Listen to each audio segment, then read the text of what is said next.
자, 오늘 말씀은 요한계시록 18장입니다. 4절 말씀을 기준으로 봅니다. 18장 4절 말씀, 거기서 나오라, 거기서 나오라. 자, 4절 말씀 우리 다 같이 한 목소리로 읽겠습니다. 시작. 또 내가 들으니 하늘에서 다른 음성이 나서 이르되 내 백성아 거기서 나와 나의 죄에 참여하지 말고 그가 받을 재앙을 받지 말라. 네가 받을 재앙이 아니에요. 그들이 받을 재앙을, 그가 받을 재앙을 네가 왜 받니? 받지 말라. 다시 한번 읽습니다. 시작. 또 내가 들으니 하늘로부터 다른 음성이 나서 이르되 내 백성아 거기서 나와 그의 죄에 참여하지 말고 그가 받을 재앙을 받지 말라. 재앙들을 받지 말라. 아멘. 요한계시록 18장은 큰 성 바벨론이 멸망한다. 18장 큰 성 바벨론 멸망 끝. 이제 이겁니다. 마무리예요. 요한계시록에서 바벨론이라고 표현된 곳은 당시에는 로마예요. 로마를 지칭할 때 로마라고 하면 잡혀가니까 로마라고 얘기 못하고 이미 바벨론이라는 나라는 없어졌어요. 이미 이전 시대에 없어진 나라인데 그 바벨론이라는 표현을 통해서 지금 로마를 얘기하고 있습니다. 그렇기 때문에 영원할 것 같은 로마에 지금 현재 가장 세계적으로 강력한 대국이 로마 제국이잖아요. 그래서 이 로마가 영원할 것 같지만 아니라는 거예요. 이 바벨론처럼 너 멸망한다. 우리 18장이 드디어 대심판 가운데 자연의 3분의 1, 3분의 1 이러다가 자연까지 다 같이 멸망을 받을 때 결국 세상 바벨론, 너 세상아 너는 망한다. 망한다. 결국 로마의 후반을 보면 로마는 외적인 강한 세력이 일어나서 망한 것이 사실은 아니에요. 그 나라가 타락하고 방탕함이 극에 달했습니다. 그래서 전 세계의 부의 90%가 로마로 몰려 있었어요. 모든 길은 로마로 통한다. 그죠? 네. 그렇기 때문에 로마의 모든 물질의 풍요, 쾌락, 향락, 타락함, 이 모든 것이 다 가득 찼어요. 인간이 생각할 수 있는 모든 아이디어를 다 개발해서 타락하는 데만 썼다고. 전쟁하고 전쟁에서 이길 위기가 없어지니까 타락하는데, 즐기는데, 극도의 즐기는데 모든 기술을 다 썼어요. 당시 얼마나 부유했느냐? 향유로 목욕을 했다니까. 향수 이만한 거 있죠? 10만 원, 20만 원. 샤넬 넘버 5 요만한 거 35만 원. 요만한 게 아니고 목욕탕에다가 향수를 부어서 목욕을 했다고. 크레오파트라 우유 잽이도 안 돼. 우유가 아니라 향수로 목욕을 했다. 향수로. 그리고 막 버렸어요. 별로 감동이 안 오시죠? 나는 기가 막힌 것 같은데. 값비싼 향유로 목욕을 해. 물이 아니라. 그것을 부어서 목욕을 했다면 얼마나 많은 향수를 가져와서 부어댔겠어요. 한 번 입은 옷은 다시는 안 입었어요. 옷을 입고 버렸다고. 빨래라는 개념이 없어요. 그것은 우리 같은 보통 사람들이고, 부유한 사람들은 그냥 입는 거예요. 입고 땀 흘리면 버리는 거예요. 근데 그게 뭐 시장 패션, 여기 가면은 뭐 짝퉁 하나씩 있잖아요. 이런 거 무늬만 글자 처음에 시작하는 거 비슷하고 이런 거, 그런 거 아니고 진짜 명품 같은 귀족들이 입는 옷이라고. 그러니까 자색 옷 뭐 그런 표시 나오잖아요. 자주색, 이 자색을 내는 게 굉장히 어려운 거래요. 물감 들이는 게. 그래서 굉장히 고급 기술이고, 그 자주색 옷은 함부로 누가 입지 않아요. 같은 옷이라도 자주색 물감이 들이면 그건 귀족이나 왕들이 입은 옷이거든. 그래 여러분 저 의자에 자주색 이렇게 있는 거 그 비싼 의자 앉은 거라 여러분. 옛날로 따지면 귀족이나 왕족만 앉은 의자야. 우리는 흰색, 검은 거 막 그런 거 입는다고. 이거 보통 색깔이 아니에요. 이거 얼마나 부유했을까. 명품 드레스, 앙드레 김 뭐 이런 거, 그런 거 입으면 몇백만 원, 그런 거 어쩌다 입는 게 아니고 그냥 입고 버려요. 또 입고. 제일 웃기는 것 중에 하나가 뭐냐면, 사람이 먹다가 막 토할 때까지 먹나요? 아무리 맛있어도. 그러니까 특별한 이유 있는 분들 있죠. 뭐 거식증 있는 사람들은 먹어야 스트레스 풀리니까 일부러 먹고 가서 토하고 이렇게는 하잖아요. 특별한 사람들이에요.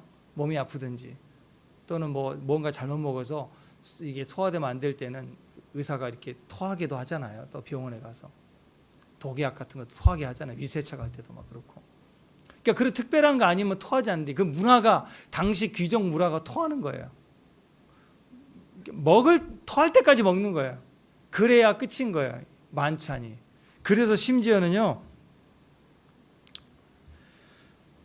많이 먹어서 토할 때 토해서 이렇게 위에 상하지 않도록 토하는 걸 도와주는 노예가 있었어요. 전문 노예가. 손가락은 떼주고 받아주고 닦아주고 물로 헹궈주고 이런 전문 노예가 전문 직업이 있었다고. 그러니까 먹고 마시는 일들까지 일상의 모든 경제 활동은 노예가 다 책임져요. 손 하나 까딱하지 않아도 농사 다 되고 먹을 거 대량하고 물건 팔아와라 팔고 오고 가만히 있어도 돼. 누가 도둑도 없겠지만 온 다음에 니들이 싸워라 그러면 가병들이 많고. 그래서 하는 일이 그냥 손 하나 까딱 갖고 먹는 거예요. 먹고 싸고. 그게 로마의 마지막 극치였어요. 요즘 가만히 생각해 보니까 요즘 이 시대가 이렇게 가는 것 같아요. 가만히 있으니까 뭐가 툭 쳐요. 다리가 로봇이 청소한다고 나보고 발빗기래 이렇게 툭 여치노. 집집마다 로봇이 돌아다니고 어느 교회 갔더니 토요일마다 목사님 이제 청소해야 된다. 뭐 해야 되니? 책상을 다 올리는데 이제 의자를 왜 그랬더니 로봇이 지나가야 되는데 로봇 청소기나 갖다 놔가지고 막 한 바퀴 휘젓고 다니는 거야. 바닥을 막 로봇이. 그러니까 가만히 보니까 우리가 요 시대 비슷한 그때는 사람이 했지만 지금은 AI 그 다음에 이런 로봇이 지금 움직이잖아요. 집에서 돌아다니고 일 가구에 하나씩 로봇을 생산한다고 지금 그러잖아요. 제공하겠다고. 미국도 뭐 큰 덤프 트럭들 다 이제 자율주행이 다 배달하기 시작하고 이 현대 자동차에서도 자동차 다 이 로봇이 하기 시작하고 지금 그러잖아요. 가만히 보니까 생활 속에서도 다 로봇이에요. 그러니까 이 쾌락 사람이 할 수 있는 거 뭐냐? 일하지 않아도 돼, 싸우지 않아도 되니까 뭐 해요? 쾌락하는 것만 빠지는 거야. 모든 기술이 쾌락의 기술로 하는. 당시 노예가 6천만 명이 있다. 노예가 우리나라 인구보다 더 많이 화려하고 풍성하고 이렇게 강력했는데 그 로마가 망했습니다. 사람이 그래요. 사람이 최고의 전성기다. 내가 잘 나갈 것 같고 내가 영원할 것 같지만 그거 아니야. 한 번에 훅 가고요. 그냥 끝나요. 인간은 끝나요. 오래 가지 못돼요. 나라도 그래요. 지금 이 시대가 전부 로봇이 들어가니까 손 하나 까딱 안 와도 되는 시대가 막 점점 되어져 가고 있는 것 같아요. 아무것도 안 하려고 그래. 그러니까 다 뭐예요? 나에게 집중되어 있고 내가 싫은 걸 최고로 싫어하는 거예요. 누가 나한테 뭐라고 하는 걸 되게 싫어하는 거예요. 왜 나를 건드냐는 거예요. 주님뿐만 아니라 세상에서도 나를 구겨 넣어가지고 일을 해서 벌어먹었다고 우리가. 지금은 싫으면 나와버린다고. 안 해버려. 그냥 하고 싶은 대로 사는 거예요.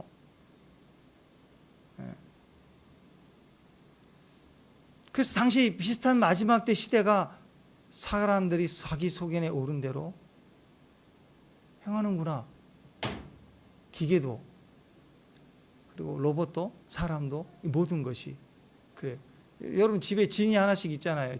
가끔씩 지니가 지 마음대로 TV를 켜고 막 그 음악도 틀어놓고 얘기하면 끼어들어요. 둘이 얘기하고 있으면 지금 검색해 보니 뭐 이렇게 나오고 막 중간에 끼어든다고 얘가 웃겨요. 이게 뭔가 사람이 자꾸 이런 세상에 의지해 나갈 때 이렇게 강력해지는 세상의 힘, 파워, 권력, 힘. 과연 이게 우리가 다 이걸 추구하고 사는데 이게 힘인가? 이게 진짜 힘인가? 생각해 보라는 거예요. 요한계시록은 우리에게 그것에 대한 강력한 도전을 합니다. 마지막 때를 살아가는 성도들에게 로마의 이 도미티안 황제의 파워, 이 무시무시한 핍박의 힘, 가짜라는 거, 가짜. 진짜 힘이 아니다라는 거예요. 아니다. 진짜 힘이 뭐냐? 진짜 힘은 어디서 오는가? 우리가 지금 어디서 힘을 얻어야 되는가? 이게 너무나도 우리에게 너무 중요한 시대라는 것입니다.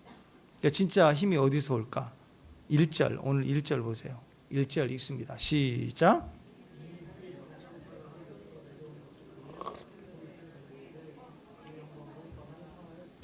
온 땅이 환해져요. 그 영광으로. 근데 천사가 엄청난 큰 권세를 가지고 와요. 우리에게 진짜 힘은 이 권세예요. 하늘로부터 오는 이 권세. 이것이 땅을 밝히는 힘이고 세상을 두렵게 하는 진짜 힘이다. 천사를 통하든 뭐 주님이 직접 계시하시든 또는 우리가 개인적으로 하나님 은혜를 받든 모든 계시와 은혜의 가치, 최고의 가치는 하늘에서부터 내려오는 거예요. 하늘에서부터 내려오는 것, 그 시작이 그것을 은혜라고 합니다. 은혜부터 받아야 돼요. 야고보서에서도 온갖 온전한 선물이 다 위로부터 내려온다 그랬죠. 아버지께로부터 내려온다. 변환도 없다. 회전하는 그림자도 없다. 한결같다. 우리에게 좋은 건 다 하늘에서부터 내려옵니다. 축복합니다. 그러나 가치는 어디가 있는가? 가치 땅에 있는 게 아니고 하늘에 있는 게 진짜 가치라는 거예요. 사람들은 어디다 가치를 두냐면 땅에 있는 가치에 의미를 부여한다는 것이에요. 그러니까 자꾸 하나님의 것을 바라고 하늘로 내려오는 것을 힘입고 하늘의 가치를 크게 둘 때 우리가 자유하고 이 세상의 강함을 다 이겨낼 수가 있다는 거예요. 근데 이 말씀 보십시오. 항상 권세, 하늘 권세는 하늘에서부터 내려오지만 사탄의 권세요. 사탄의 권세는 하늘에서 내려온 게 아니라 바다에서 올라오고 땅에서 올라오고 사람들이 스물스물 규합해서 만들어내는 힘이에요. 오래 가지 못해요. 우리 인생도 마찬가지입니다. 우리 인생이 자꾸 하늘로부터 내려오는 것으로부터 우리가 무장을 해야 돼요. 그래서 기도부터 해야 되고 예배부터 해야 되고 그 힘 가지고 섬겨가고 섬기고 또 뛰는 거라고. 근데 기도도 안 하고 예배도 없고 자기를 꺾는 게 없어요. 예배자의 특징, 희생제물이 나니까 예배자는 자기가 없는 거예요. 내가 없어야 돼. 근데 한번 휘저으면 막 올라와요. 막 올라와. 시퍼렇게 힘이 살아있어요. 예배자가 아니라는 뜻이에요. 내가 부러져야 돼요. 그래야 주의 긍휼을 받아야죠. 그걸 기도라 그래요. 그 주의 긍휼을 받으니까 주님의 은혜 주고 힘 주니까 그것 받고 뛰는 거예요. 그걸 선교라 그래요. 예배부터 시작해요. 예배자의 특징은 예배를 못 드리게 하면, 예배를 못 드리면 미쳐버릴 것 같은 거예요. 너무 미치는 거예요. 예배를 안 드리면 막 미치는 거예요. 예배 드리고 싶어서. 기도 안 하면 막 미치는 거예요. 기도하고 싶어서. 여러분, 가치는 하늘에 있습니다. 근데 하늘의 가치가 내게 없으니까 세상에 남들이 봐주는 가치를 내가 모으려고 그래. 땅 모으기를 한다고, 땅에서. 말씀을 보십시오. 하늘 권세는 하늘로부터 내려오지만 사탄의 권세, 세상 권세는 이 땅에서부터 올라와요. 우리 인생이 그렇다라는 거예요. 어떤 타협으로도 땅에서부터 올라오는 것으로 무장하면 큰일 나요. 큰일 나.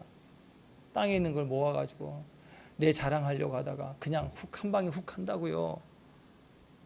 우리가 가지고 있는 많은 것들이 어디서부터 왔는가 생각해 보십시오. 지금 여러분이 가지고 있는 것.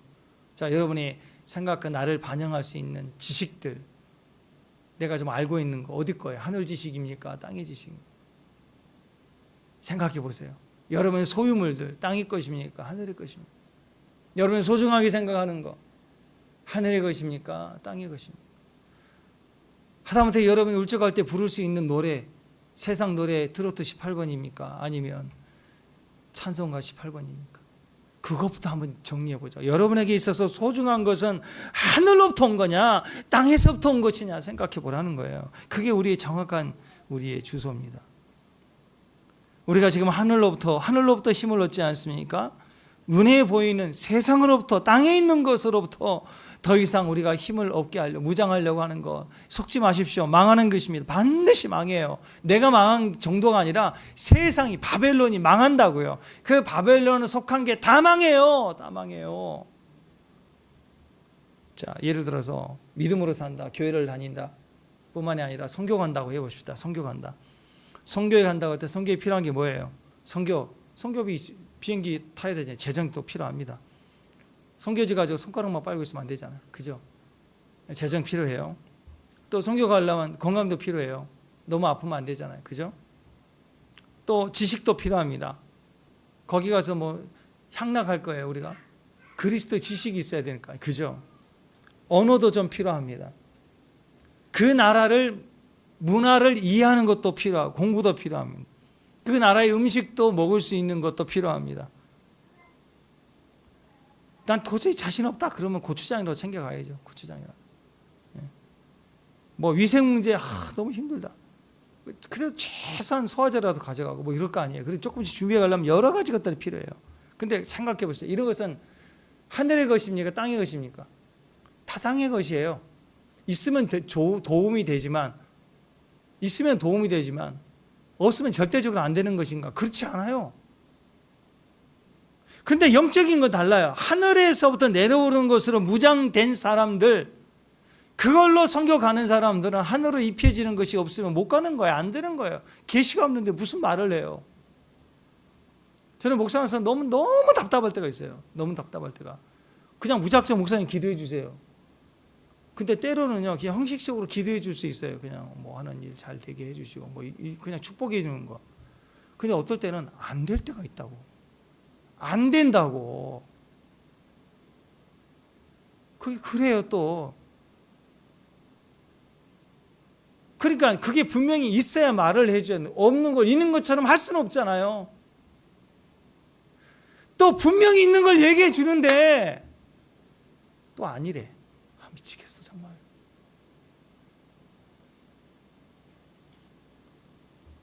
이건 뭘 얘기하는 거예요? 땅의 것을 얘기하는 게 아니에요. 우리가 서비스라면 다 고객님 하면서 해줘야죠. 그죠? 그게 서비스가 아니잖아요. 있어야 줄 수 있고 없으면 nothing. 야곱 보세요. 야곱이 온통 기도받고 속여서라도 기도받고 가버리니까 이삭이 야곱에게 다 해줬다고 에서가 와서 아버지, 아 그렇구나, 그놈이 속였구나, 이 나쁜 놈, 그래놓고도 에서가 기도해달라니까 뭐라고 그래요? 그래 지금까지 취소하고 다시 해주던가요? 저 같으면 취소, 족보의 실은 빼겠어. 그리고 아들이 이리 와, 너는 2배 3배를 해줄게, 막 이럴 것 같은데 안 된대, 없대, 끝났대. 뭐가 흘러가 버렸어요? 기름 부음이 흘러가 버리고 땡긴 거예요. 실제로 흘러갔다는 거예요. 그래서 여러분, 교회에 중요한 게 하늘로부터 무장되는 거예요. 성경할 때 하늘로부터 무장되어 가는 거예요. 우리가 자녀들에게 물질도 유산으로 남겨줄 수도 있고 여러 가지 혜택도 줄 수 있지만 그것보다 더 중요한 건 뭐예요? 하늘로부터 부모가 입혀진 무장된 그것을 주는 거. 그게 더 중요한 거라고. 그거 없으면 인생이 안 되니까. 인생의 혜택, 유익이 아니라 되고 안 되고의 키가 거기 있다니까. 그래서 가정에도 교회도 적어도 가족 중에 한 사람이라도 하늘에서부터 내려오는 것으로 무장되어 있는 사람이 있어야 돼요. 그 한 사람이라도 있어야 된다고. 예? 부모가 아니면 자녀 중에 한 사람이라도 그 가정에 수문장처럼 기도하며 정말 하늘로부터 무장되기를 간절히 사모하고 하늘로부터 입혀질 것을 기다려라. 예수님도 부활하시고 나서 교회들에게 얘기했습니다. 내 형제들아 떠나지 말라. 하늘로부터 입혀질 때까지 기다려라. 그게 얼마나 중요한 것이었으면, 얼마나 중요하고 큰 것이었습니다. 그리고 입혀질 때부터 사역이 시작됐다는 거예요. 이것이 기름 부음입니다. 하늘로부터 내려오는 것을 받아야 합니다. 하늘로부터 오는 능력을 기도로 끌어안고 붙들 수 있는 사람, 기름 부음의 사람이에요. 우리가 새벽부터 모일 때, 깰 때 그것 때문에 기도하는 거, 그것 때문에 간절히 막 간절함으로. 반면에 새벽부터 일어나서 일하러 가기에 열심히 바쁜 사람들이 있어요. 일하지 말라, 일할 필요가 없다는 소리가 아닙니다. 기도 없이 일만 하는 걸 말하는 거예요. 그래서 새벽에 나갈 수 있으면, 나가야 된다면 그 전날 철야를 하든지 그 새벽에 더 일찍 일어난다든지 그 주님을 향한 첫 번째 첫 단추, 그 소중함을 잊지 말라라는 거예요. 우리 머리는 예수님이니까. 예. 열심히 일할 줄은 아는데 기도할 줄을 모른다 그러면 결국 허망해질 거예요. 결국 땅에서만 있는 것을 위해서 구하고 그것만을 위해서 살아가다가는 다 사라져요. 연기처럼 다 사라질 거예요. 하늘로부터 내려오는 것으로 무장된 사람들을 보십시오. 영광이 임하고 그 사람 때문에 그 땅이, 오늘 그렇죠, 1절에 보니까 땅이 환해진대요. 그 사람 때문에 영적으로 주변이 환해져요. 주변 사람들은 분별을 얻게 돼요. 지금 우리에게는 빛이 필요해. 비춰줄 빛이. 그게 어두우니까 이게 왼쪽이야, 이게 길이야 얘기해도 그걸 안 가려고 그래. 자기 느낌이 아니래. 알려주는데도 빛이 임하면 아 그렇구나 하고 알지 않겠습니까? 그래서 옛날에는 이것을 영권이라고 그랬고 요즘에는 기름 부음이라고 얘기합니다. 스피리추얼 파워. 하나님의 영으로 입혀진 사람들, 교회나 가정에 영으로 하나님 앞에 입혀진 사람이 필요해요. 영적인 걸 얘기해 줄 수 있는 사람이 필요해요. 어떤 상황에도 요동하지 않고 그 기준을 계속해서 1260일 동안 42달 동안 계속해서 후 3년 반 동안 예언할 수 있는 사람, 예수 그리스도를 우리의 유일한 구원으로 계속 얘기해 줄 수 있는 사람, 새벽을 말하는 사람, 큐티를 해야 된다고, 선교 가야 된다고 쉬지 않고 계속 얘기해 주는 사람들.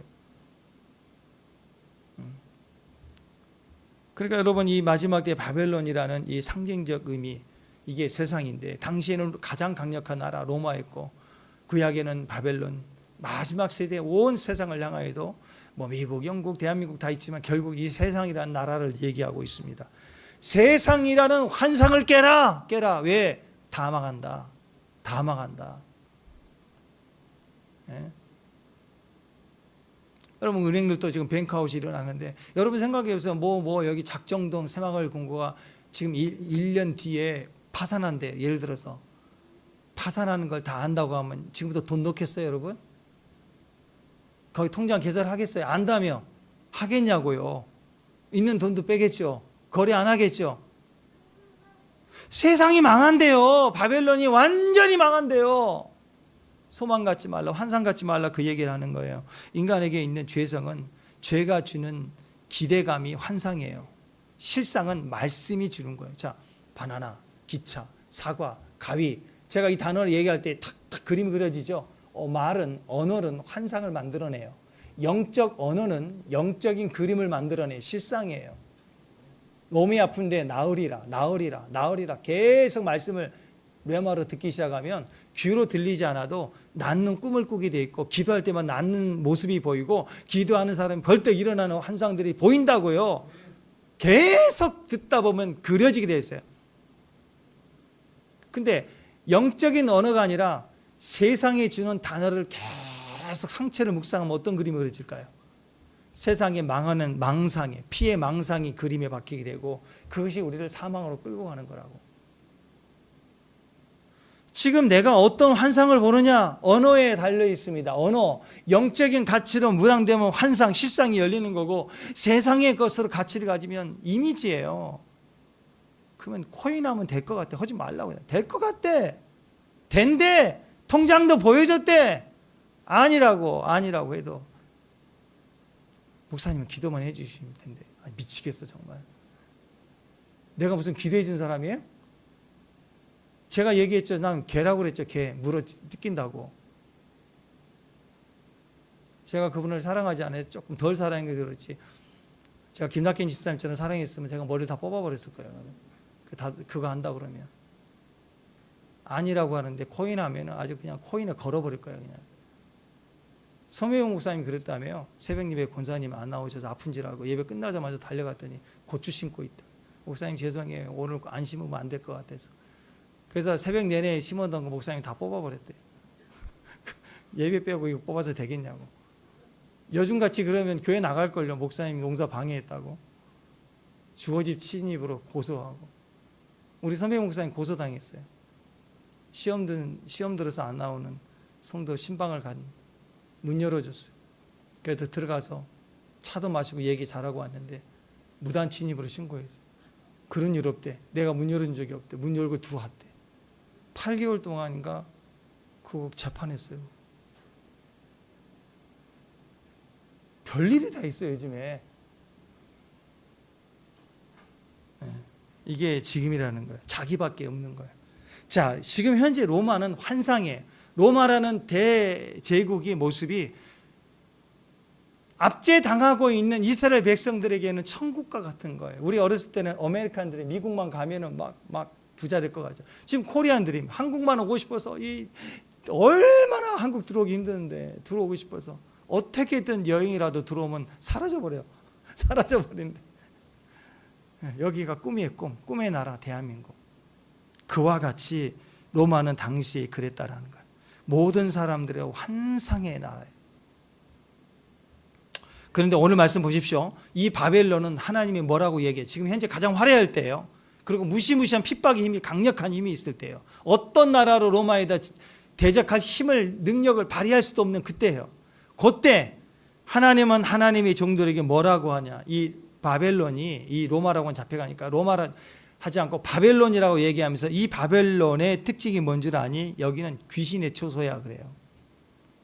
겉으로 볼 때 바벨론은 풍요롭고 멋진 세상처럼 보이지만 배후를 봐라. 그 배후를 보면 영적인 세력이 있다. 그 영적 세력이 뭐냐? 더러운 영이다.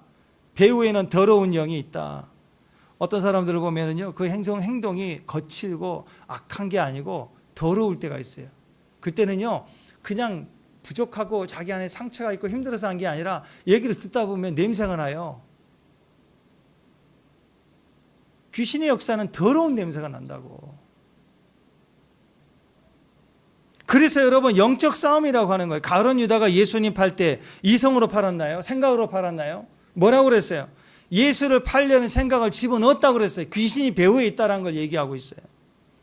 베드로가 예수님께 십자가 지면 안 됩니다. 그럴 때 예수님 뭐라고 그랬어요? 이 사탄아 뒤로 물러가라. 지금 뭐 베드로에게 얘기한 거예요? 베드로 그 말에 배후에 조종하는 그놈의 목소리. 때로는 가정 안에서 교회 안에서 이런저런 얘기를 하는데 그 배우가 사람이 아닐 때가 있다고. 그래서 생각을 해야 돼. 왜 목사가 저렇게 소리를 지르는가. 바벨론은 귀신의 처소래요. 배후에 영적 세력이 있다는 거예요. 요한복음 13장 2절 읽습니다. 시작. 마귀가 벌써 아니에요? 시작.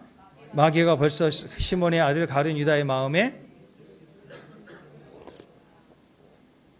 이거 잊지 마십시오. 인간은요 죄를 지었기 때문에 죄의 영향을 받게 돼 있어요. 로마서 1장 29절부터 32절까지 보면 21가지 죄가 계속 나오는데 거기 보면 불의, 추악, 탐욕, 악의 이렇게 21가지가 쭉 나오거든요. 딱 하나예요. 딱 하나로 보면 돼요. 이게 다 더러움이에요. 더러움. 그래서 여러분 기도할 때 방언하다 보면 토하는 거 나오신 분들, 중보 기도할 때 특히 모여서 어떤 기도 제목을 던져놓고 같이 기도하다 보면 한 사람이 옥 하면 또 옥 해요. 저는 처음 방언 받았을 때 계속 힘든 게 그거예요. 기도만 시작하면 오액 오리인 줄 알았어. 왜 기도하면 왜 나중에는 남 기도해 줄 때 손 놓고 기도하면 왜 이랬다고. 그게 다 영적인 거예요. 지금도 여러분 기도하면서 왜 하면 안 되잖아요. 냄새가 나도 안 되잖아 얘기하면. 근데 여러분 분명히 우리가 알 것은 우리 삶 속에 내 삶의 과정 속에 어떤 일이 인간적인 일이 아니야. 그 배우가 누군가를 알아야 된다라는 거. 배우의 영이 분명히 있다라는 거예요. 자, 로마서 1장 29절 31절까지 보세요. 익숙할걸요. 여기에 하나도 해당되지 않는 게 하나도 없더라고. 우리 자신부터. 자, 보세요. 시작. 모든 불의, 추악, 탐욕, 악의가 가득한 자, 시기, 살인, 분쟁, 사기, 악독이 가득한 자, 수군수군하는 자요, 비방하는 자요, 하나님께서 미워하는 자요, 능욕하는 자요, 교만한 자요, 자랑하는 자요, 악을 도모하는 자요, 부모를 거역하는 자요, 우매한 자요, 배역하는 자요, 무정한 자요, 무자비한 자라. 여러분 우리가 자꾸 이렇게 우리 삶 속에서 이러한 일들이 우리 외부에서 오는 것 같잖아요. 이게 다 어디에 있는 거예요? 우리 안에 있는 거예요. 무슨 보물 보따리처럼 있는 거예요. 보물 보따리처럼. 이렇게 내 안에 가득 차 있는 이 불의함을 가지고 사람에 대한 기대를 한다고, 세상에 대한 기대를 한다고, 요즘에는 뭐 대통령에 대한 기대를 해요. 세상에 대한 기대를 한다고 되겠어요? 이 더위에 무슨 파라다이스를 가도 짜증낼걸? 왜? 이 안에 있는 거 처리가 안 되니까. 이건 절대로 처리 안 돼요. 그래서 이게 가득한 사람들이 있어요. 가족끼리 오만에 떨어져 있으면 가족들은 너무너무 보고 싶은 거예요.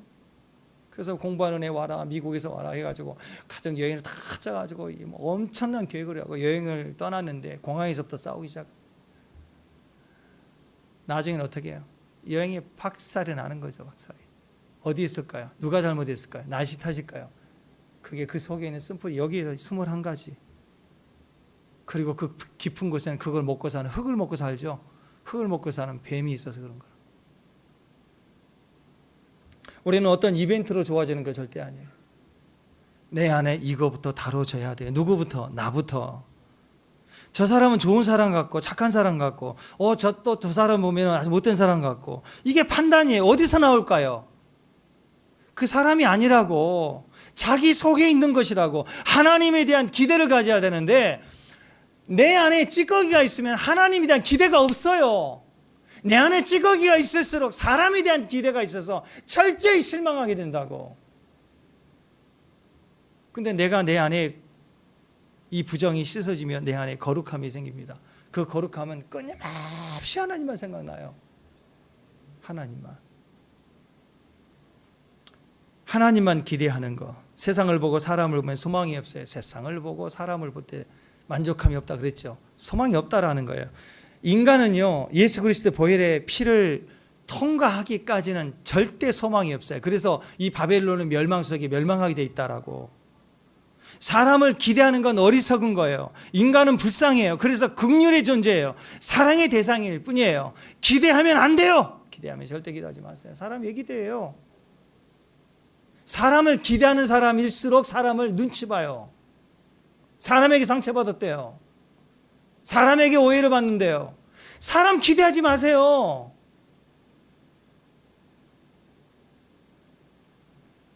네. 내 자식도 그렇고 이제 이만큼 해줬으니 이만큼 할 것 같잖아요. 아이고, 나도 화가 날 때가 있어. 그 왜 그럴까? 내가 너무 기대한 거예요. 교회도 마찬가지고 어떤 것도 마찬가지. 내가 이만큼 수고했으니, 내가 이만큼 노력했으니 하나님도 이렇게 해주지 않을까? 그것도 다 인간적 기대. 그게 아니죠. 하나님의 기대는 그분 자체를 내가 앙망하는 거. 신앙이에요. 신앙. 그냥 그 실상 그대로 듣는 거예요. 그대로 흡수해야 돼요. 그게 하나님을 기대하는 거라고.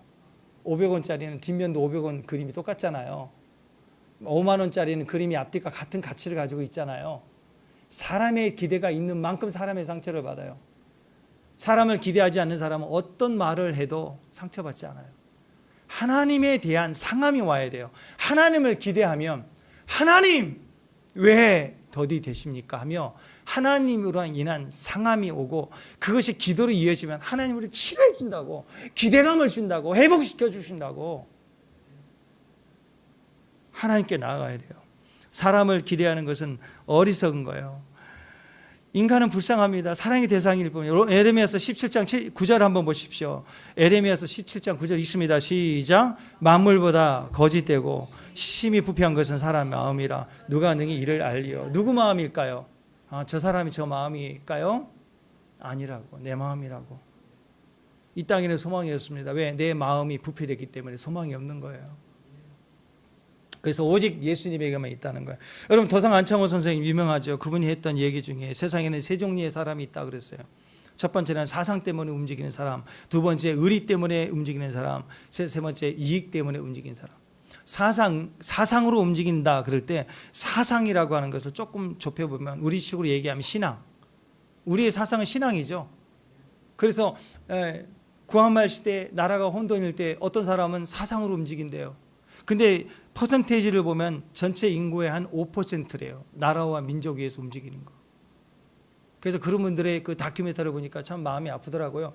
만석군이에요. 당시 최고의 그 지역의 부자예요.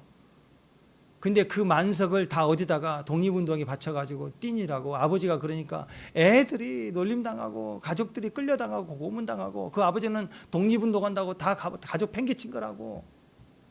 자녀들이 아버지에 대해서 화를 내고 그리고 국가의 나라에 대해서 화를 내고 막 이를 갈고 아이들이 상처 속에 자라는 거예요. 친일파들 아버지 혜택 보고 엄청 잘 자라죠. 그래서 그 만석군도 독립운동했던 후손들이 얼마나 비참하게 살아가는가를 이렇게 자손의 자손 이렇게 이 시대까지 조사한 다큐멘터리를 본 적이 있는데 너무 마음이 아프더라고. 근데 신기한 건요, 그게 4대 5대 지나가면서 자손이 달라져. 그죠?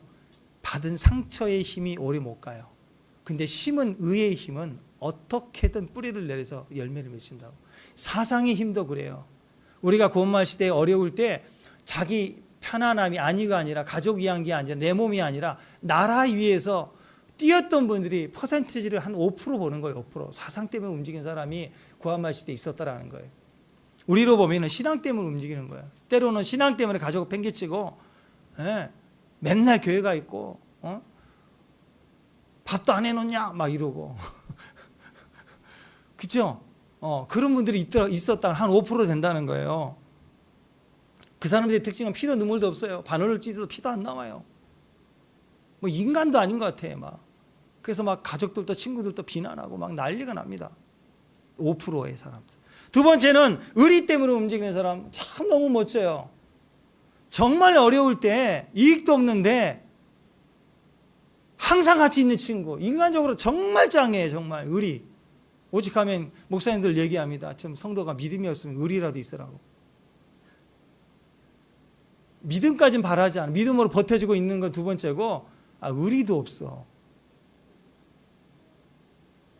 네.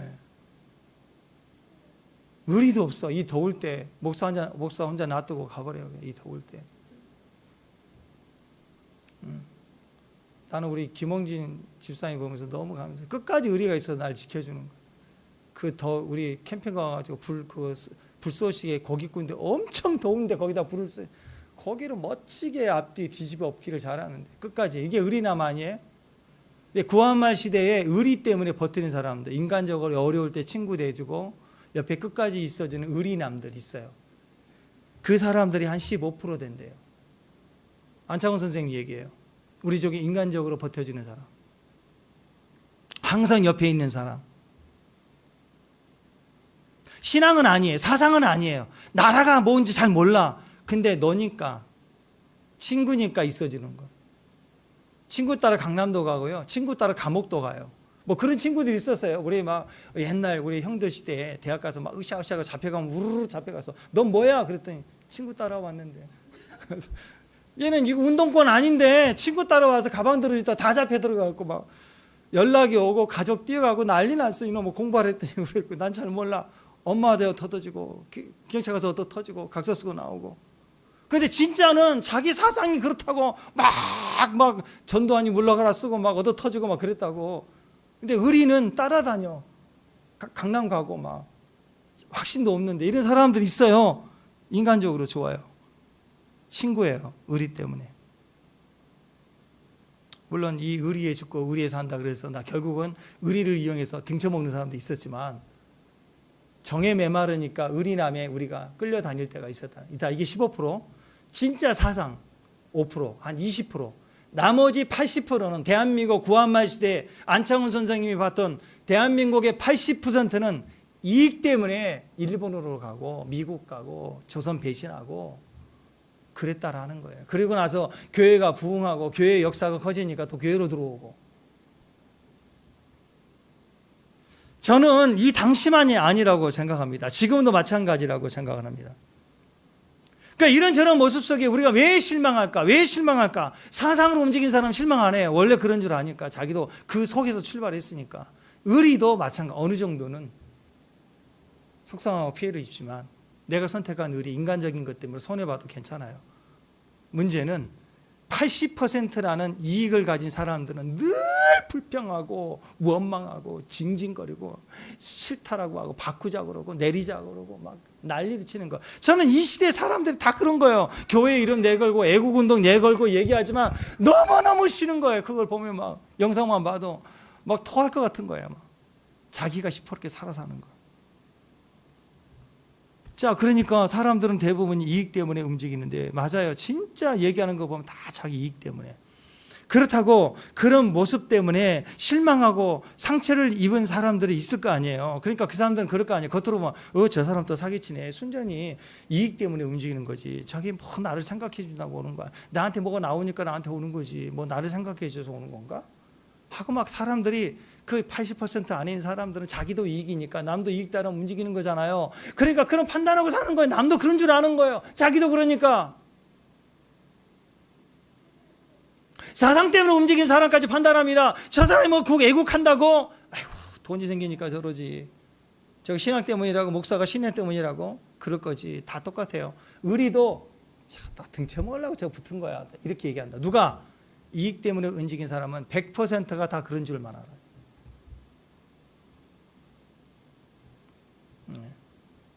우리 안수 집사님하고 얘기를 할 때도 그 얘기를 했는데 자기가 병원에서 요양병원에서 이렇게 근무를 하신 분들을 많은 분들이 그래요. 내가 아프면 나 여기 안 오고 싶다고.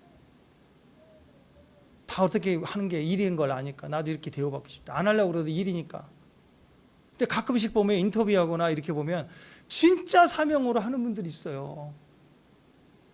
그게 일이고 월급을 받는 거지만 그와 상관없이 진실로 하는 분들이 있더라고. 그 현장에 계시니까 집사님이 그 얘기하는데 맞아요. 그런 분들이 있더라고요. 있어요. 근데 모든 사람들은 돈 받고 하는 거니까 다 그렇게 오해를 해요. 왜? 이 이익 때문에 움직이니까 모든 사람이 그런 줄 아는 거예요. 여러분 인생이 다 그런 거 아니에요. 살면서 서로 만나는 거죠. 서로 이익 때문에 이익도 주고 받는 거죠.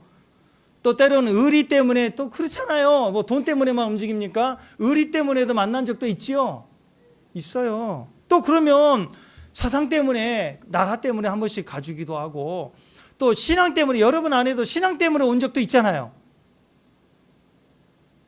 저는 그게 훨씬 높다고 생각하지만 근데 이렇게 서로 이렇게 지켜지면서 이익도 있고 의리도 있고 사상도 있고 신앙도 있어서 이렇게 섞여서 서로 만나고 뭐 그런 거 아니에요? 그러면 또 낙심하는 사람은 또 이렇게 얘기합니다. 아니 목사님 그러면 아무리 그래도 어떻게 사람이 이익 때문에 심지어 교회에 와가지고 하나님 일하면서 어떻게 이익 때문에 다 움직이고 자기 불이익 당하면 난리를 치고 조금만 혜택 보면 좋아하고 뭐 심지어는 그래요. 목사가 누구 기도해 주면 이 사람은 오래 기도해 주고 적게 기도해 줬다고 얘기해. 그것 때문에 시험이 들더라고. 제가 얘기했잖아요. 안 가면 못 한다고. 그런데 그래서 얘기를 하는 거예요. 그러면 너무너무 힘들잖아요. 어떻게 사람을 서로 믿고 살아요? 그냥 대충 그렇게 사는 거지. 맞아요. 그래서 인생이 힘든 거예요. 그래서요. 믿지 말라고요. 사람은 이익 때문에 움직이고요. 100% 이익이냐? 아니에요. 거긴 또 의리도 있어요. 근데 의리인데 의리가 아니라 좀 지나면 또 이익 때문에 움직여요. 배신하기도 해요. 또 때로는 신앙도 있어요. 근데 그게 다가 아니라니까요. 그러니까 그걸 분별하지 마세요. 그냥 사람이 그래요. 다. 그러니까 이렇게 얘기하세요. 아, 믿을 건 하나님밖에 없구나. 그렇지요. 그래서 하나님만 믿고 가라고. 남 판단하지 말고. 배신하고 악하고 부족하고 더럽고 오염되고 부패되고 지금 이 이야기가 우리 속에 있는 이야기예요. 교회잖아요. 사람에게는 저의 소망이 없다라는 것입니다. 우리는 은혜 아래 서로 모여 있는 거예요. 죄인들이 모인 곳이잖아요. 하나님 영광 때문에 오는 거잖아요. 그러니까 하나님 들어야죠. 하나님 임재를 맛봐야죠.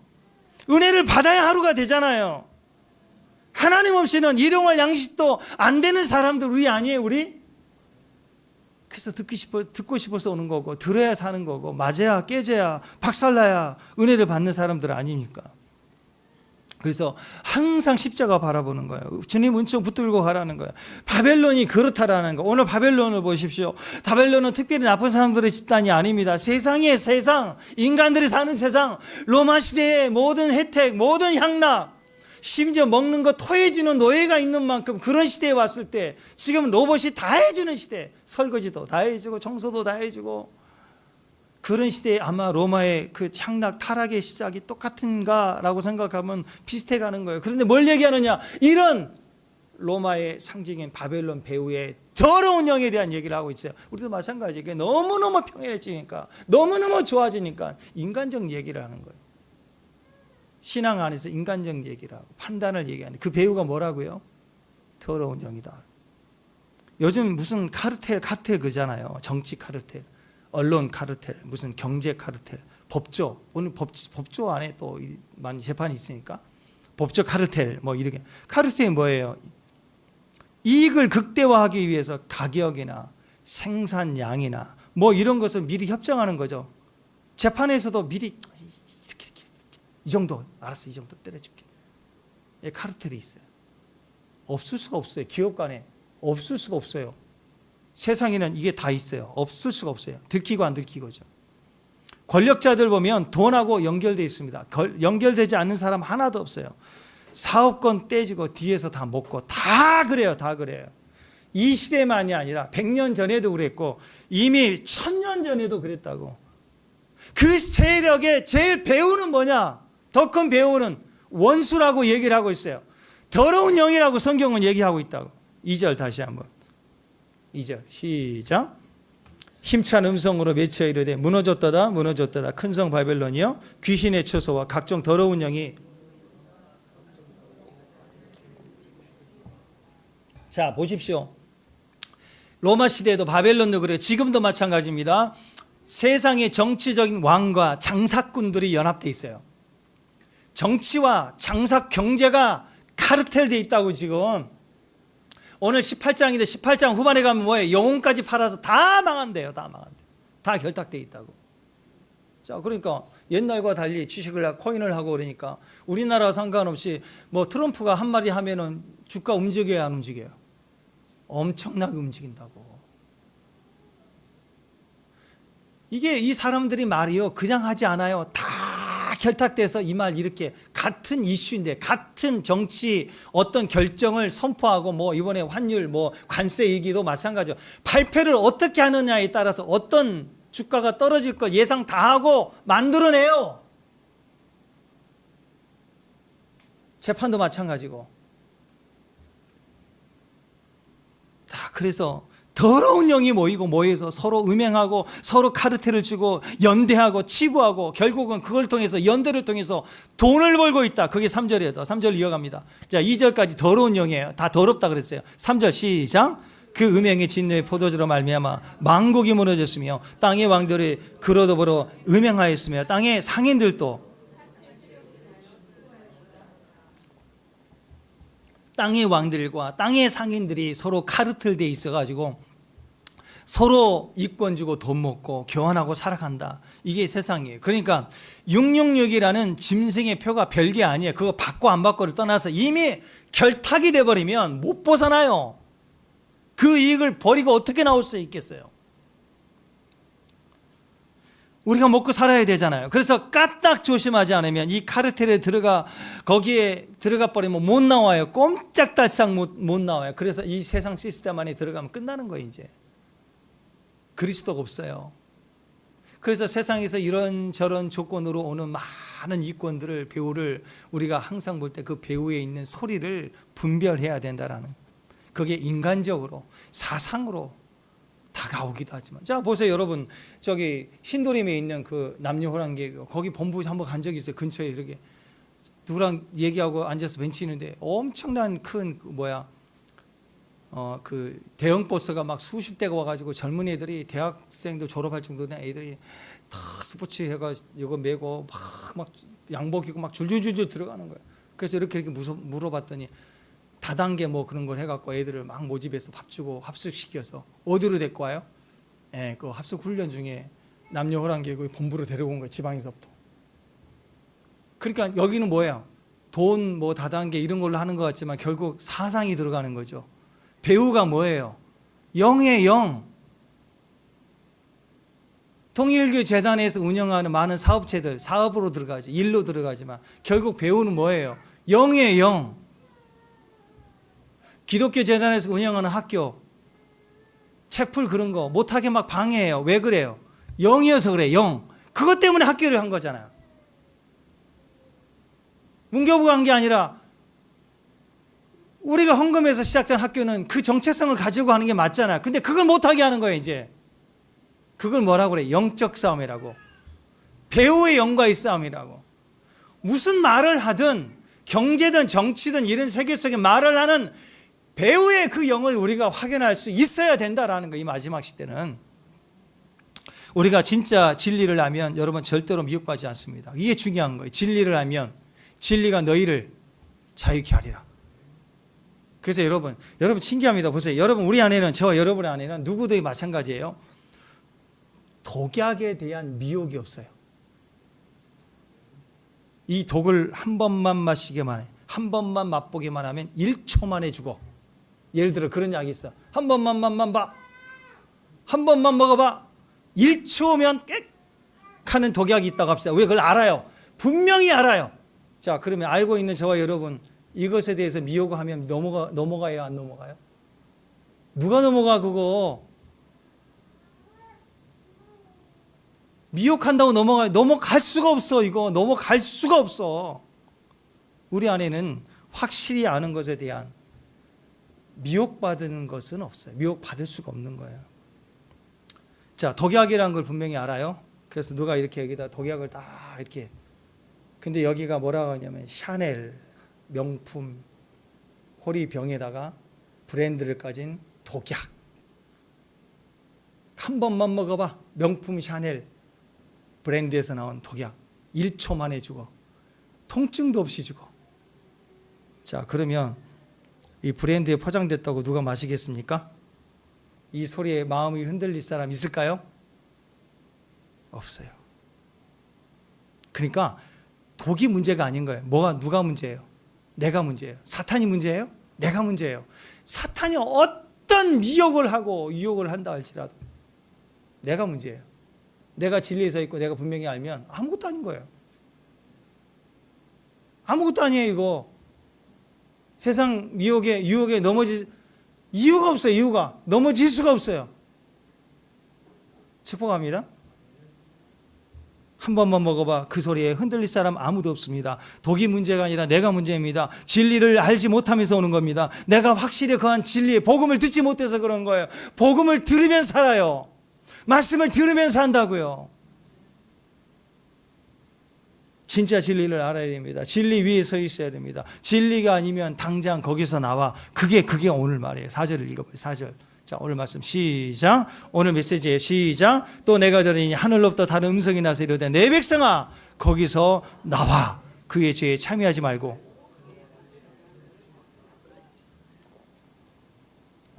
구원이 뭐예요? 구원은 거기서 나오는 거예요. 자, 왜냐하면 예수 믿고 천당, 불신 지옥이 아니에요. 내가 예수님을 선택하면 천국, 믿지 않으면 지옥, 이게 아니고 내 상태가 내가 선택해서 지옥 선택하는 게 지옥 가고 천국 선택해서 천국 가는 게 아니고 본질상 진노의 자녀로 태어날 때부터 우리는 급류에 휘말려 가서 낭떠러지에 지금 곧 떨어질 그런 누구도 헤엄쳐 나올 수 없는 급류에 떠내려 가고 있는 상태가 태어남이 인생의 태어남. 그래서 인간은 태어나고 죽어가다가 죽는 거예요. 천국을 선택할 힘도 없고 천국 있는 줄도 모르고 그대로 지옥 가는 거예요. 인생은 태어나서 계속 죽어가다가 그리고 지옥 가는 거예요. 근데 예수님이 오셔서 우리를 구속받은 거예요. 건짐을 받은 걸 구원이라고 그런 거예요. 내가 똑똑해서 예수 선택해서 구원받고 우리가 선택을 안 했기 때문에 지옥 간 게 아니라고. 본질상 진노의 자녀고 다 지옥인데 영접했어요. 받아들였어요. 믿었어요. 그래서 다시 들어가지 않겠다라는 거예요. 거기 있으면 안 된다. 나와라. 그게 구원이라고. 소돔과 고모라 성이 있었습니다. 구원이 뭐예요? 거기서 나오는 것이었어요. 안 나오니까 나올 수가 없어요. 안 나와요. 결탁돼 있어요. 문화에 찌들려 있어요. 못 나와요. 심지어 롯이 뭐라고 그랬어요? 의로운 롯이라고 그랬습니다. 왜? 매일매일 그 제약된 소돔과 고모라 성 안에 살면서 괴로운 거예요. 어떤 상태입니까? 구원은 받았지만 그 상황에 이겨낼 신앙이 없는 거예요. 괴로움만 있는 거예요. 그러나 그 중심을 의로 여기시죠. 그러니까 하나님 어떻게 해요? 멸망이 다가오니까 천사를 보내서 끌어내잖아요. 이걸 구원이라고 그래요. 그 덕에 그 자녀들, 딸들, 그 사위들, 그 아내까지 다 얘기했지만 어떤 일이 벌어집니까? 딸들은 따라오죠. 딸이 좋은 것 같아. 딸이. 죄송합니다. 아들도 좋은데 딸이 좋은 것 같아. 여러분 딸에게 더 축복하시길 바랍니다. 아들도 축복하시고 개인도 그러지만. 근데 사위들은 어때요? 농담으로 여겼더라. 롯의 아내는 어땠어요? 돌아오다가 뒤돌아보죠. 왜? 연민, 욕심, 남은 거기 안에 시스템이 있는 거예요. 그거 버리고 오자니 너무 미련이 남아. 자, 이 모습이 우리의 모습입니다. 베드로후서 2장 7절에는 이렇게 얘기합니다. 시작. 무법한 자들은 음란한 행실로 말미암아 고통당하는 의로운 롯을 건졌다. 그 속에 모든 무법과 음란, 여기서 음란한 실제로 음란의 행위도 있지만 또 거기에는 동성애의 그 도시였잖아요. 엄청난 타락이 있었잖아요. 그것만이 아니라 성경에서 음행은 곧 하나님을 대적하는 우상 숭배를 말하는 거예요. 롯이 그 안에서 너무너무 고통당했대요. 의로운 롯이래요. 신앙은 분별이 오는 걸로 끝나지 않아요. 머리로 알면 뭐예요? 지켜야죠. 이게 의미 없는 건 당하는 거라고 나오라는 거예요. 오늘 4절 말씀 뭐 했어요? 내 백성아 거기서 나오라 그러잖아. 안 그러면 어떻게 돼? 죄에 참여하게 된다. 네가 받을 재앙이 아니라 그들 받을 재앙에 너희가 받지 말라. 여러분 것이 그거예요. 그러니까 건져내로 가자. 건져내시잖아요, 하나님이. 그걸 구원이라고 얘기한다고. 나와야 돼요. 머리로 아는 게 아니라 나와야 된다고. 바벨론에서 나오라. 오늘 그게 메시지예요. 그러니까 1260일 동안 후 3년 반 동안 42달이라는 기간 동안 대환란의 절정인 그 기간 동안 성도는 뭐예요? 예언하라. 예언하라.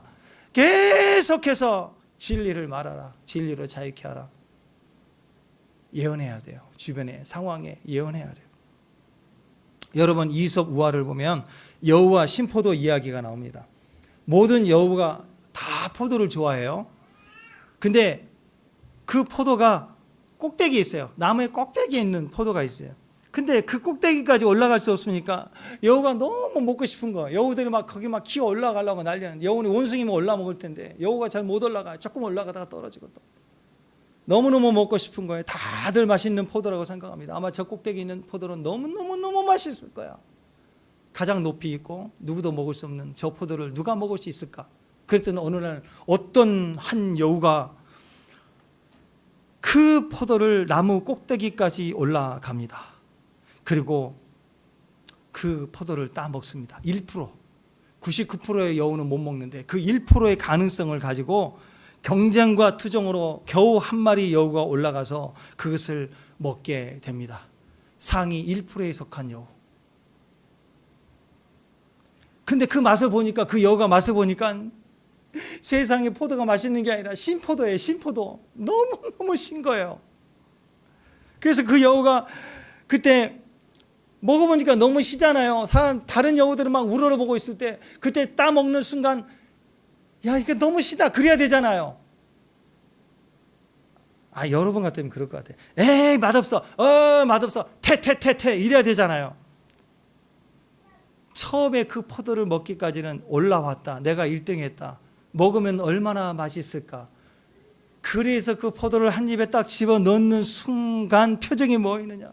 두 가지였대요. 너무너무 실망을 했고 한편으로는 내가 이 맛 보려고 여기까지 올라왔나. 너무너무 억울하대요. 너무너무 화가 나고 막. 그래서 이거 다 거짓이라고. 이거 신포도라고 그렇게 얘기를 하려고 했더니 갑자기 주변에 그 밑에는 많은 여우들이 우러러보면서 얼마나 맛있니? 그 맛은 어떠니? 너는 우리의 우상이야.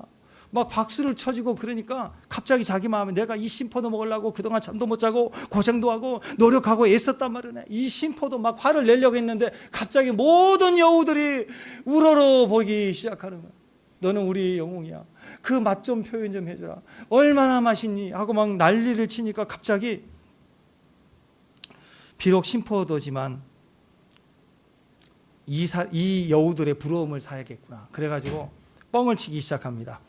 엄청 맛있다. 나 세상에서 이렇게 맛있는 포도를 먹은 적이 없어. 그리고 꽥 죽었어요. 다 죽었어요. 그러자 이제는 모든 여우들이 나도 이제 그 포도 맛을 보겠다 하고 이전보다 2배, 3배 열심으로 경쟁을 하고 정상까지 올라가려고 막 날뛰기를 하고 야우 야우 하고 막 난리가 치는 거예요. 막 더 경쟁하기 시작하는 거예요. 근데 그 과정 속에 또 누군가 여우가 목숨을 걸고 경쟁을 하다 그도 올라가서 그 포도를 맛보게 됐는데 너무너무 신 거예요. 너무너무 시니까 딱 첫 번째 표현이 이전에 그 조상 그놈 나쁜 놈이네.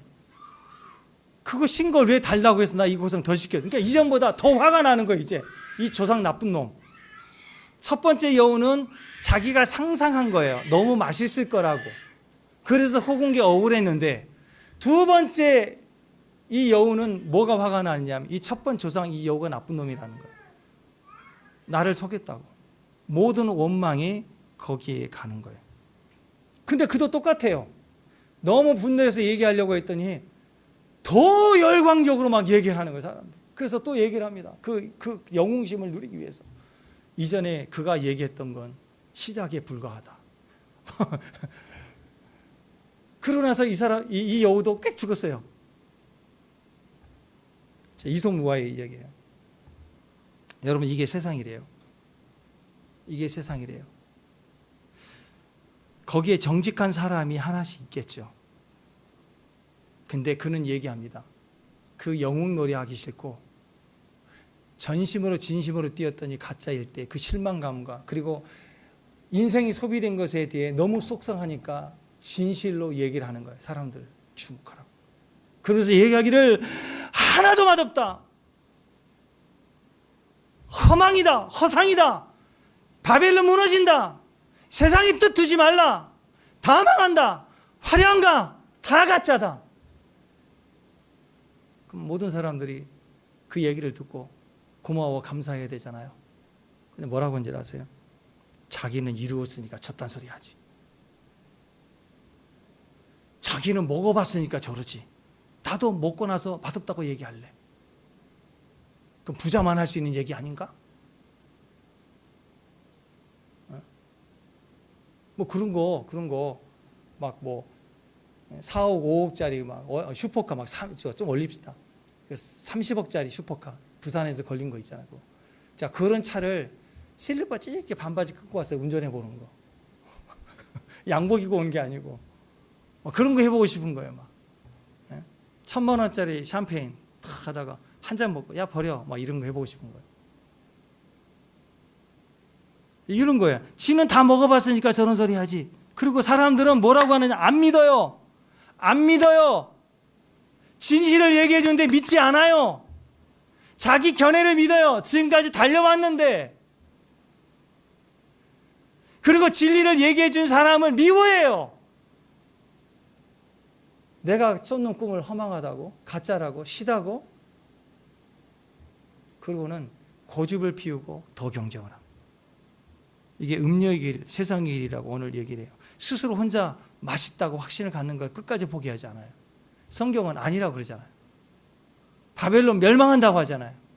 이제 내일 큐티 내용에 이렇게 이 짐승 세상에서 돈을 버는 취급하는 상품들이 나와요. 영혼들까지 팔면서 그거 다 한다고. 여러분, 요즘 이 시대가 마지막인 걸 너무너무 희우적 느끼는 거, 말부터가 달라요. 말부터가. 요즘에 뭐 영끌 한다고 그러죠. 영끌. 집 사요. 어떻게 사요? 영끌해서. 영혼을 끌어모아. 영혼 파는 거예요. 말이라도 무서운 얘기예요. 하지 마세요. 이 차를 어떻게 해서 영끌했대. 뭐 좀 영끌해서 뭐 옷을 샀지. 그 말, 세상의 유행의 말에 조심하십시오. 영혼을 팔면서까지 할 게 없어요. 그래도 안 돼. 함부로 그 영혼의 주인인 하나님이 계시는데 왜 그 자기 영혼을 자기 거라고 얘기해? 하나님이 주신 거라고. 여러분의 직분 하나님이 주신 거예요. 여러분의 기도의 자리, 가정, 만남 하나님이 주신 거라고. 세상의 가치가 아니라고요. 내 세상에 한 자리 해먹겠다고 그 난리를 치고 사람을 죽이고 올라가고 매장시키면서 자기만 성공해가는 그 자리. 오늘 그 얘기를 합니다. 마귀는 우리 속에 다 1등 되라고, 너도 1등 되라고, 어떻게든 그 포도 먹어야 된다고. 한 번도 안 먹어봤어요, 우리는. 그런데 달 거라고 얘기해요. 그리고 그게 시다고 얘기한 사람을 자기는 먹어봤으니까 전설이 하지 하면서 스스로 합리화하면서 끝까지 먹기까지 뛰어 올라가는 거예요. 경쟁 시스템에 집어넣어갖고 우리를 뛰게 만드는 거예요. 다 쓸데없어요. 오늘 요한계시록 얘기하잖아요. 쓸데없다고, 망한다고. 아무리 답을 알려줘도 안 들어요. 여전히 심포던데 달고나라고 생각을 해요. 마지막 때입니다. 오직 진리를 말해야 돼요. 제발 말씀을 영접하세요. 조금이라도 내 생각으로 나서지 마세요. 자기가 나가면 안 돼요. 아니면 아니요. 예는 예예요. 진짜 힘은 하늘에서부터 내려옵니다. 내가 땅을 찾아다니면서 땅에서 뭔가를 찾아 얻어내는 자리가 아니에요. 실력 같은 게 아니에요. 의리가 아닙니다. 세상의 강한 힘으로 우리 눈앞에 누가 서 있다고 해도 그건 진짜 힘이 아니에요. 진짜 힘은 하늘로부터 입혀져요. 그래서 시작이 예배고, 나를 꺾고 나를 제단 삼아 하나님을 만나야 되고, 은혜를 받아야 되고, 기도해야 되고, 선교 가야 돼요. 선교 몇 번 갔다 오니까 지금 여러분 준비하는 분들이 있어요. 단돈 10,000원, 5만 원이라도 모은 분들이 있다고. 그게 진짜 그 정상, 그게 정상. 더 높은 직분의 자리에서 살려고 하는 마음들, 하늘로부터 오는 은혜를 따라서 섬기려는 마음들이 있어야 돼요. 포기하면 안 되는 거예요. 세 가지, 어떤 일이 일어나도 예배부터 시작합니다. 입혀질 때까지는 안 움직이겠다는 거예요. 능력으로 입혀져야, 기름 부음을 입혀져야 돼요. 초대교회 때 성도들이 핍박 가운데 서로 모일 때 그냥 잡혀가니까 말하지 않고 자기들끼리 아는 표시가 있어요. 기독교인의 표시 방법, 물고기 모양을 이용했습니다. 그래서 누군가를 만나려면 이 많은 사람들 중에서 누군지를 알려면 그냥 대중 앞에 서서 조용히 물고기 대가리를 그려요. 땅바닥에. 그럼 지나가다가 누가 보고는 그 만나야 될 사람은 꼬리를 그려요. 그러면 둘이 만나는 거예요.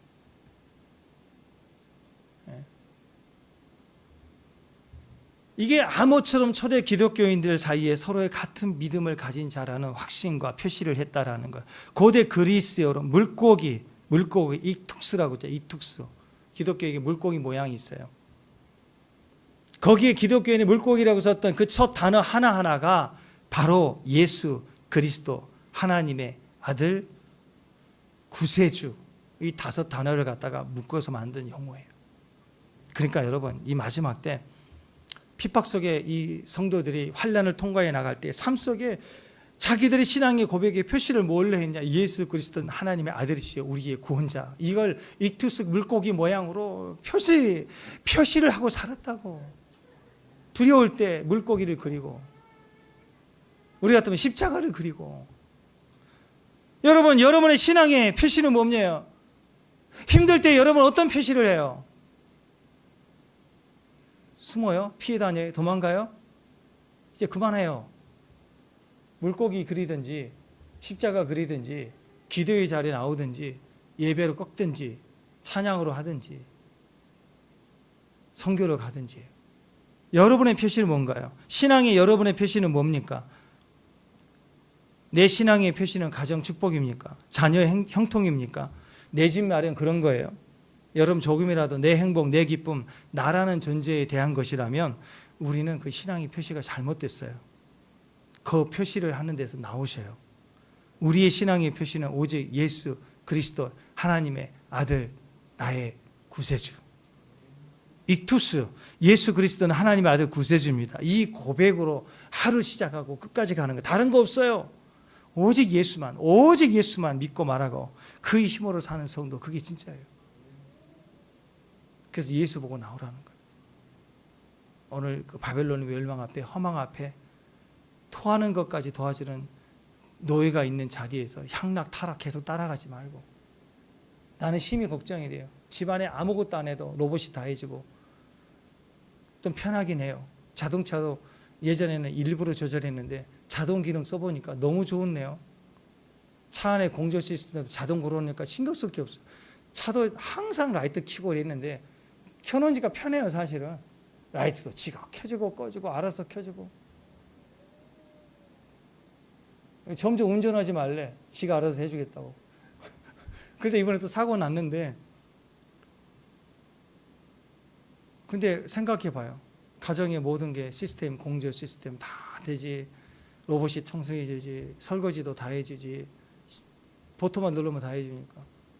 차도 지금 보니까 이거 핸드폰으로 하니까 다 꺼지고 켜지고, 누가 창문 열었습니다. 표시 열고 단지 알려주더라고. 집도 그럴 거 아니에요. 여러분 집도. 세 번째 방 전등 안 꺼졌습니다. 온다고 이렇게. 자, 이렇게 편해지면 손 하나 깐딱하지 않아도 될 만큼 되면 뭐 할까 이제? 저는 이렇게 생각합니다. 예수가 분명히 있는 사람은 너무 좋은 혜택이에요. 이제 예수님만 기도하고 예배해도 되는 너무 좋은 시간의 여유, 환경의 여유가 생기니까. 근데 예수 없는 사람이라면 그 즐거움과 그 여유와 그 에너지, 힘, 정욕을 어디다 쓸까요? 제가 알기는 거의 100% 타락으로 갈 것 같아요. 엉뚱한 데 힘쓰러 다닐 것 같아요. 인간이니까. 로마가 그랬고 바벨론이 그랬고 이 시대가 그렇게 가는 걸 보니까. 저는 가장 신앙적 위기는 핍박이 아니라 여유라고 생각합니다. 그래서 여러분의 통장에 한 2천만 원 정도 그냥 노력하지 않아도 늘 쓸 수 있으면 그냥 채워지는 돈이 한 2천만 원 항상 있다고 생각하면 너무 좋을 것 같으면서도 너무너무 두렵다고 생각해요. 그 여유의 기회를 망함으로 갈 기회가 너무 많기 때문에. 그래서 여러분 오늘 말씀 보면서 나오라 하시는 주의 음성이 무엇인지, 내 신앙의 표시가 무엇인지 다시 확인하고 다시 그 자리에서 기도하세요. 지금 아니면 가족 위해서 구원 위해서 기도할 때가 없어요.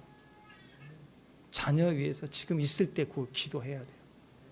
교회도 마찬가지입니다. 서로 위해서 기도하십시오. 누가 뭐라고 하든 붙드세요. 매달리세요. 그리고 나오세요 이제. 예? 이제 나오셔야죠. 우리 남자들 기아대책 해야 되잖아요. 기도하는 아버지들 돼야 되잖아요. 이제 입에 뭐 빡빡 연기되는 것도 멈추고, 예? 멈출 거 멈춰야죠. 이제 도전하세요. 언젠가는 할 거 아니에요. 이 더운 날 도전하십시오. 이제 그 표시에서 나오세요. 진짜 예수 믿고 하늘로부터 입혀진 힘으로 살 수 있는 신앙의 표시를 가진 아버지들, 또 중보자들, 기도자들, 예배자들, 선교사 되기를 주님의 이름으로 축원합니다. 다 같이 일어나서 나의 평생